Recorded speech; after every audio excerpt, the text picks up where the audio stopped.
there was a patient, and the patient was a beautiful young woman who was dying of brain cancer. And she had two beautiful sisters, so I went to visit them every day. And they were very nice, and actually the woman that was dying was a brain doctor. So that made it even more memorable. So one day when I was leaving the hospital, the two sisters left, and her two sisters. And they said to me, "We hired a nurse to take care of our sister. And she must be like you because she's wearing beads on her hand." And I thought, well, there's a lot of people that wear beads. So I went up to the room, and there was this nun, priest, sitting down praying. And she had the big set of beads, and she was praying and praying, and she was crossing them off on a piece of paper, 4 lines in this. And I said, "What are you doing?" And she said, "I'm praying." And I said, "What are you praying for?" She said, "Well, I'm praying for two things. I'm praying for this woman to go to heaven, and I'm praying for some American priest to come along and take over our temple." And I thought, that's pretty weird. So I didn't say I was a Buddhist or anything like that at that time. I said, okay, and I left the room. Well, the next day I went back, and she was there again. This is the priest that was praying. And so she said, "Oh, we have a temple that we're building near Torrington, and blah, blah, blah. You've got to come out and see it." Now, usually I drop everything I'm doing to run out and see something like that. Well, I think it took me a couple of months before I came out here. I don't know why. I just didn't get around to it. And so when I finally came here, the building wasn't finished, and I liked it, and we just developed a relationship, and so I think I came every day for the next 5 years. I haven't been out here a lot lately, but after about 3 or 4 years, then we got ordained together. After 2 years. After 2 years. We met each other 2001. Okay. Then December 31st. Then you come 2002.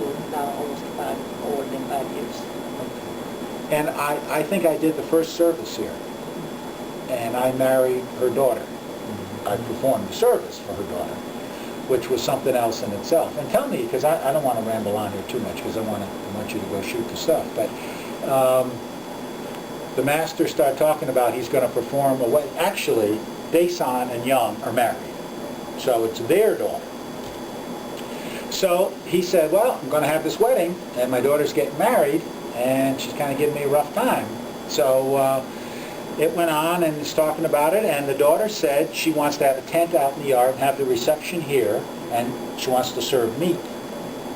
And he said, "You can't have meat because it's on the temple property. We're not allowed to bring meat." And she said, "But I want meat, and I want to have steak, because all my friends have steak in their wedding." And he said, "But you can't have it." So it went on, and I remember coming up one day, and as I came up, he was going out the door, and he slams the door behind him, and he says something like, "I don't want to have anything to do with that woman. You're in charge."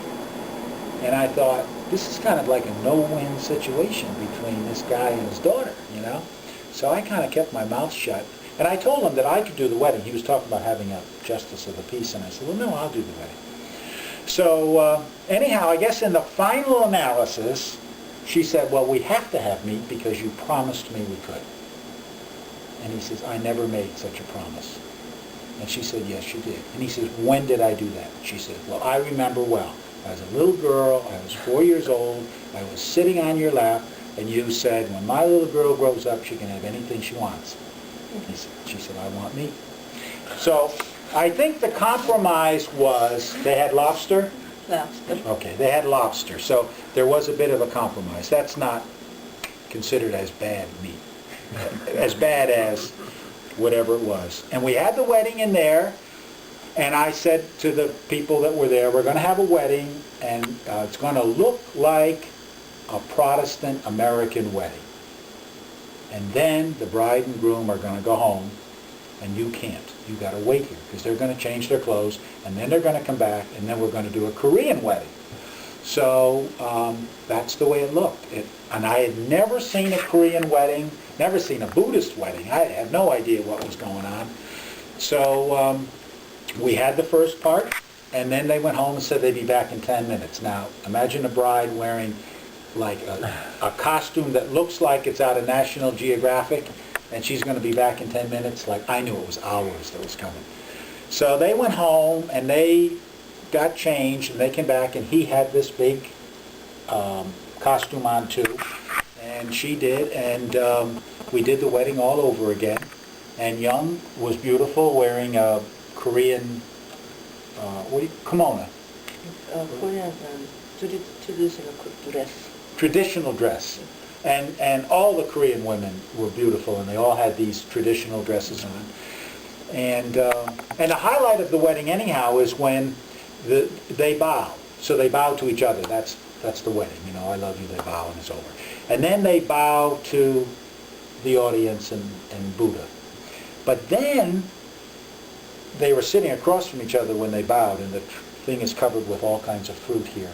And then the bride and groom come and sit together, and then all the matriarchs of the family come up, starting with the oldest matriarch, and she comes up and sits down, and the bride and groom bow to her, and then she picks up the fruit and throws it at the bride, you know, as a sign of fecundity or fruitfulness, and she has an apron and she catches the fruit, and then the next matriarch comes up, so all the head women in the place come up and do that, and it's just a wonderful thing. They mean just through the date, they will have children. Yeah, that's it. To have the dates will mean they'll have a lot of children. And it worked, because they just had a baby. They Yeah. now 10 months old.